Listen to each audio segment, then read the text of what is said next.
Magandang gabi po mga kabayan ko, mga OFW dito po sa Saudi Arabia at sa buong mundo po ng mga Pilipino nagtatrabaho po sa ibang bansa. Ngayon po pag-usapan po natin yung sinatawag po nilang Senate Flix. Kasi parang halos araw-araw po simula po na nagpalit po ng Senate President ng Senado, meron pong drama araw-araw mula po sa pagtakbo, paglitaw po ni Bato, galing po sa pagtatago, tapos yung nagkaroon po ng putukan sa Senate, nagkaroon po ng takasan sa Senate, tumakas po si Bato, tapos yung nagkaroon naman po ng commotion po dun sa nilabas po na fake video niya, ni Senator Amy, tapos yung nag-walkout ang mga senador, tapos ang recently naman po, itong 2 araw po na pag-abandon ng mga majority senator sa kanilang mga tungkulin. Ito po talagang pinaka-worst po na ginawa po ng mga majority senator po natin, yung pag-abandon sa mga tungkulin po nila. Dapat ito po, intolerable po talaga to. Dapat panagutin ng mga senadong majority po rito. Kasi maraming batas po ang hindi po nila o maraming bills, Senate bills ang hindi po naipasa dahil po sa pag-abandon ng kanilang mga tungkulin. Hindi po dapat to kasi pinapasahod po sila ng kanilang tayo mga Pilipino, pinapaswerdohan po natin sila mula sa ating mga pinagpaguran, mula sa mga taxes po natin na sana napupunta na po sa atin. Pero dahil inaambagan po natin ng gobyerno po natin para umayos at para mapasweldo itong mga klaseng mga senador po na to. Hindi po dapat itolerate ng mga Pilipino, whether kung BBM ka man, maka-BBM ka o maka-DDS ka. Dapat po tayong lahat ng mga Pilipino, dapat kalampagin po natin ng majority senator. Lalo na po yung Senate President po natin ngayon na si Senate President Alan Peter Cayetano. Dapat po mag-resign po siya. Wala po siyang bayag sa pinagagagawa po niya. Kung takot po siyang mawalan ng trabaho bilang Senate President, siya po yung magiging isa sa pinakamaiksing termino bilang Senate President. Huwag niyo pong uh, gawing hostage ang Senate House. Kasi ginagawa niya po para in-hostage siya po yung Senate. Hindi po makapagtrabaho ang ibang mga senador dapat sa pagtatrabahoan po nila.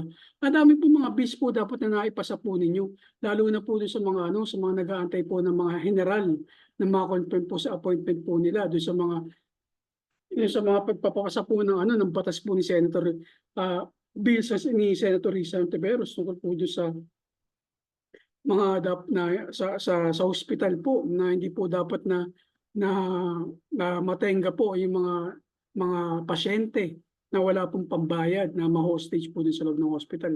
At marami pa po. Ang ginagawa po ng Senate President po natin sa kasalukuyan, karumal-dumal, kasuka-suka. Kaya po kayo mga majority senator, huwag niyo pong kinukonsinti yung Senate President na binoto po ninyo. Hindi po binoto ng buong bansa po yan si Senate President Peter Cayetano. Binoto niyo po yan. Maging po kayo, responsable po kayo. Kung binoto niyo po yan, kaya niyo pong tanggalin ang boto niyo po sa kanila. Bilang mamamayan, hindi lang po kayo bilang senador. Marami po kayong pananagutan, hindi po ang Senado ay kampi-kampi.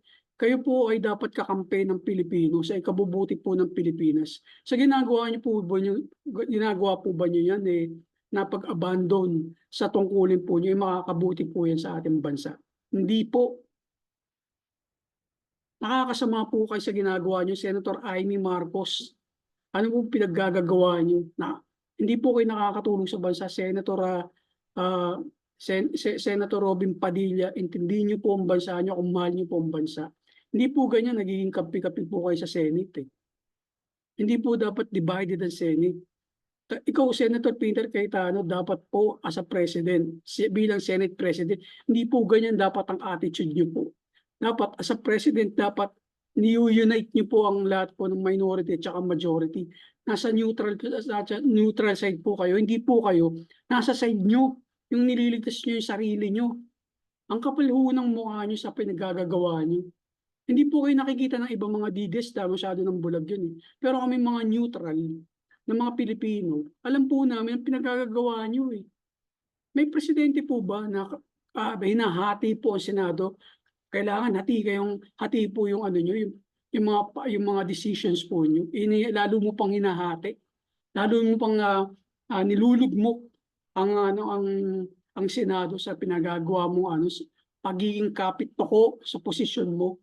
ay hindi po marapat-dapat po yan. Kung kapituko po kayo sa posisyon, dapat pagbitawan niyo po yan, hindi po kayo makakabuti sa Senado. Makakaperwisyo po kayo, tulad po ninyan. Tatlo lang po yung ano niyo po sa malapit na po kayo mag-CNBA. Tatlong araw lang po kayo sa Senate. Pero ginawa mo pa, yung 2 araw pa, inabandonan niyo po yung ano, yung tungkulin niyo. No show po kayo. Ang kakapal ho ng mga majority senator po na to. Sorry for the words, pero ang kapal niyo ho. Kami po mga ordinaryong Pilipino, kapag no show po kami sa trabaho po namin, bukod po sa kinakaltasan na po kami, isang katutak po na pinapagalitan po kami ng mga amo namin at ikatatanggal pa po namin sa trabaho. Kayo po, paswelduhan po namin kayong mga Pilipino. Kami po nagbabayad ng sweldo po ninyo. Kaya may karapatan po kaming tanggalin kayo sa trabaho. Kung ganyan po yung gagawin nyo. Kung di nyo gagawin yung trabaho nyo, dapat po umalis na po kayo, magkaroon po kayo ng hiya sa sarili nyo. Lahat po kayong majority senator. Senator Pia Cayetano, Senator Robin Padilla, Senator Bongo, yung 2 Bilyar, Camila at si Mark. Kaya po, si Senator Escudero, si Senator Loren Legarda. Kayo po, Senator Peter Cayetano. Di ba po? Ang kakapal ho ng mukha nyo, kung di kayo papasok sa trabaho nyo, magpasabi kayo, mag-resign kayong lahat. Hindi po marapat dapat yan sa pangatlo sa pinakamataas sa tungkulin sa gobyerno. Nagaganyan nyo, bababuyin nyo ang Senado. Mag-aano kayo, magnonosyo kayo dahil may kagalit kayo minority. Ganyan po ba ang Senado po ngayon? Ganyan po kayo kababa? Kami pong taong bayan, mga Pilipino nagpapasweldo po sa inyo, umalis po kayo sa posisyon po ninyo. Mag-resign na lang po kayo kung hindi nyo makisama po kayo sa minority. Hindi nyo pag-aari ang mga posisyon po ninyo. Binigay po sa inyo ng taong bayan po yan. Kung nauuto nyo po yung mga bulag na po na tagapalo po ninyo, kami po mga Pilipino na hindi nyo nauuto, kami na po nagsasabi po sa inyo, mag-resign na po kayo sa trabaho po ninyo. Kung hindi nyo po kaya makisama sa minority, hindi nyo po kaya isurrender, kung ano man po yung kapangyarihan na binigay po sa inyo. Totoo nga po talaga ang kasabihan po, di ba? To test the true nature of a man, give them a power. Ngayon po, binigyan po kayo ng kapangyarihan bilang Senate President. Ganyan po yung ginawa po ninyo. Di ba? Tapos ito po mga nagmamagaling po, kaya si Senator Marcoleta. Nasaan po yung utak nyo bilang abogado? Iba po ba? Tama po ba yung ginagawa po ninyo? Porkit yung nakaraan po ay nag-walkout po yung minority. Kayo po, gagantihan nyo po ng majority. Ano po to? Away bata? Wala pong away bata po rito. Pakapalan po ng mukha po to. Di ba po? Nakakulong na po yung 2 nyo eh. Nakakulong yung isa nagtatago, yung isang isang ka-majority nyo sa Senator Bato, pinatakas nyo. May warrant of arrest sa batas, pinatakas nyo. Kahit anong katwiran nyo po, meron po siyang kasalanan na dapat niya pong pagbayaran. Kung wala po siyang kasalanan, harapin po niya. Lalaki po siya, general po siya. Formal general po, 4-star general po siya. Tapos ganyan lang po yung gagawin po niyo, magtatago siya. Tapos nagtatago siya, pinapasweldoan po siya ng bansang Pilipinas, ng mga bawat Pilipino. Di ba po? Hindi po ba kakapalan po yan, Senator Bato? Di ba? Tapos kahapon po si Senator Jingo Estrada, maganda po yung ginawa po niya, sumurrender po siya. Pero wala po akong awa na nararamdaman po sa kanya. Di ba po? Kasi parang 3 beses na po siya nasasangot sa ganyang kaso. Kumbaga parang 1 is enough, 2 is too much. 3 is parang ano po ito, parang parang lokohan na po talaga, di ba po ba? Although, syempre, we want us to give him a benefit of the doubt. Hindi niya po ginawa yun. Pero patunayan po niya, tama po yung ginawa po niya, sumurrender po siya. Hindi po siya nanlaban. Kung nanlaban po siya, baka buti na lang, hindi po panahon ni Digong kung manlalaban po siya. Kasi dati pag nanlaban ka, papatayin ka po. Eto, wala naman pong panlalaban eh. Hats off po ako sa ginawa ni Senator DILG Secretary John Vic Remulla. Tama po yung ginawa po ninyo. Tama po yung pinakita nyo po yung power po nyo. Yan po yung tama. Hindi po katulad na nakaraan. Ginawa nyo pong tanga mga Pilipino. Nandiyan na si Bato. Huhulihin nyo na lang ng ginawa nyo. Wala, nag-ano kayo, pinakawalan niyo, party, kayo po yung ano kasalanan, may kasalanan kahit bakit nakawala po itong fugitive po na 'to. Pero ngayon po, congrats po sa ginawa niyo. Pero dapat ito po matuldukan na po yung ginagawa po ng mga majority sa kasalukuyan, sa pinanggagawa nilang mga katarantaduhan. Hindi po dapat yan. Senator Lauren Legarda, nasaan na po yung moral niyo? 'Di ba? Senator Marcoleta, nasaan na po yung moral niyo? Iglesia pa naman po kayo. Dapat hindi niyo po ginagawa yung kampi-kampi. Nakapag-aral po kayo ng batas, sabi niyo po matalino po kayo. Sabi niyo po meron po kayong background sa batas. Pero sana, kino-consider niyo yung ginawa niyong pag-abandon o no show sa trabaho niyo, paglabag po yun sa batas. Binigyan po kayo ng duty ng Pilipinas sa konstitusyon. Ito pa rin yung tuwaan niyo, pinasinumpaan niyo. Hindi po yung ganyan. Hindi po kayo nagpapakita sa trabaho po ninyo. Binigyan po kayo, pinapasahod po kayo. Nagkaroon lang po kayo ng mataas na tungkulin, hindi nyo na ginagawa yung tungkulin nyo. Nasaan po kayo? Marami pa namang mga kapatid na bumibilib sa inyo. Tapos pasasakayin nyo lang po dyan sa mga paliwanag po ninyo. Kahit anong sabihin nyo po, mali po yung ginagawa po ninyo. Nasaan na? Robin Padilla, ano nang ginagawa mo? Senator Robin Padilla.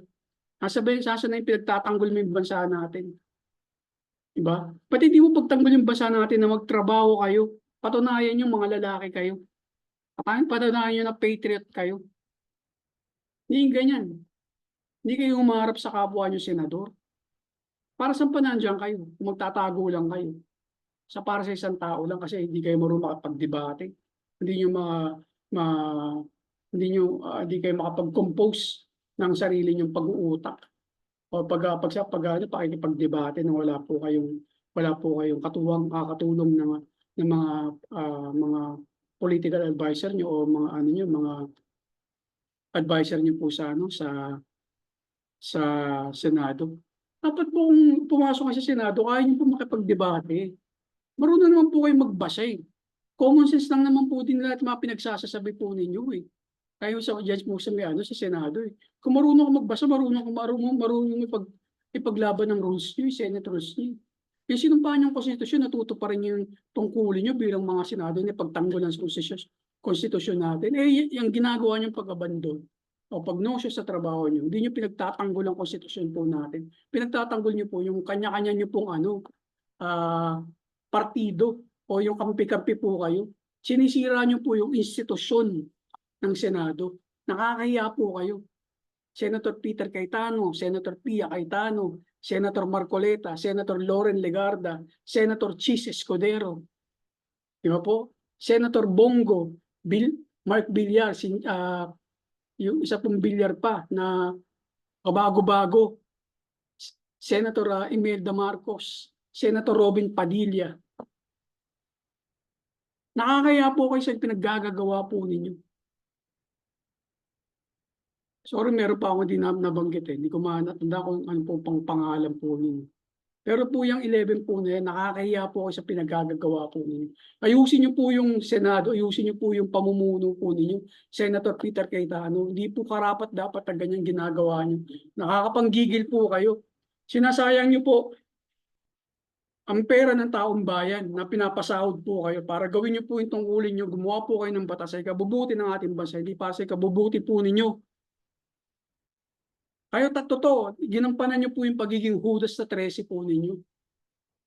Nakakabaluho ng mukha po ninyo, nakakapanggigil po kayo. Kami mga OFW, papakahirap po kami rito. Iniwan po namin ang aming pamilya sa Pilipinas para magtrabaho po rito. Araw-araw po pumapasok po kami. Kahit masama po yung loob po namin, kahit na meron po kaming kagalit may katampuan po kami sa trabaho po na kahit pinapagalitan po kami, hindi po kami balat sibuyas, pumapasok pa rin po kami. Kasi tungkulin po namin yan Pinirmahan po namin kontrata yan Ganon din po kayo, sumumpa po kayo, pumirma po kayo ng kontrata sa Pilipinas. May pagtatanggol niyo konstitusyon, gagawa po kayo ng batas dahil mambabatas kayo. Anong ginawa niyo? Nagkakampi-kampihan kayo, nagno-no-show kayo sa trabaho po ninyo, kakapal ng mukha ninyo.